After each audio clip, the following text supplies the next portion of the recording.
ইরানের পারমাণবিক স্থাপনায় যুক্তরাষ্ট্রের সামরিক হামলার কড়া নিন্দা জানিয়েছে রাশিয়া। মস্কো এই হামলাকে আন্তর্জাতিক আইন ও জাতিসংঘের সনদের সরাসরি লঙ্ঘন বলে অভিহিত করেছে। রুশ পররাষ্ট্র মন্ত্রণালয় রোববার এক বিবৃতিতে জানায়, ইরানে মার্কিন এই হামলা মধ্যপ্রাচ্যের সংঘাতের ঝুঁকি অত্যন্ত মাত্রায় বাড়িয়ে দিয়েছে এবং এটি বিশ্ব শান্তির জন্য গুরুতর হুমকি তৈরি করছে।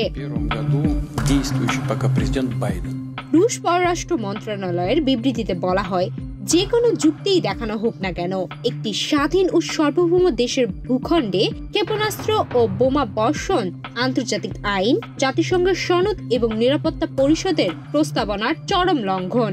বিবৃতিতে আরো বলা হয়, আমরা আগ্রাসন বন্ধ করে রাজনৈতিক ও কূটনৈতিকভাবে উত্তেজনা প্রমোশনের আহ্বান জানাই। এদিকে রাশিয়ার নিরাপত্তা পরিষদের উপ চেয়ারম্যান এবং সাবেক প্রেসিডেন্ট দিমিত্র মেদভেদ কড়া ভাষায় সমালোচনা করে বলেন, শান্তির দূত হিসেবে নির্বাচিত হওয়া ডোনাল্ড ট্রাম্প এখন যুক্তরাষ্ট্রকে নতুন যুদ্ধে জড়িয়ে ফেলেছেন।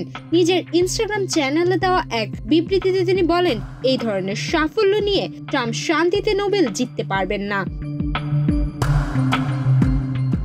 রুশ লিবারেল ডেমোক্রেটিক পার্টির নেতা লিওনিদ লুটক্সিও এই হামলার বিরোধিতা করে বলেন, এই হামলার কোনো সামরিক প্রেক্ষাপট নেই এবং আন্তর্জাতিক আইন অনুযায়ী এটি বৈধ নয়।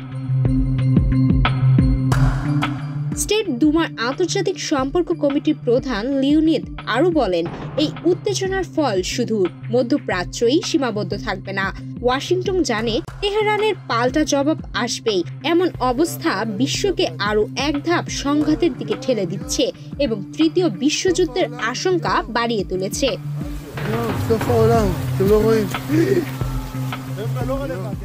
সুমাইয়া মিতু, বাংলাদেশ প্রতিদিন।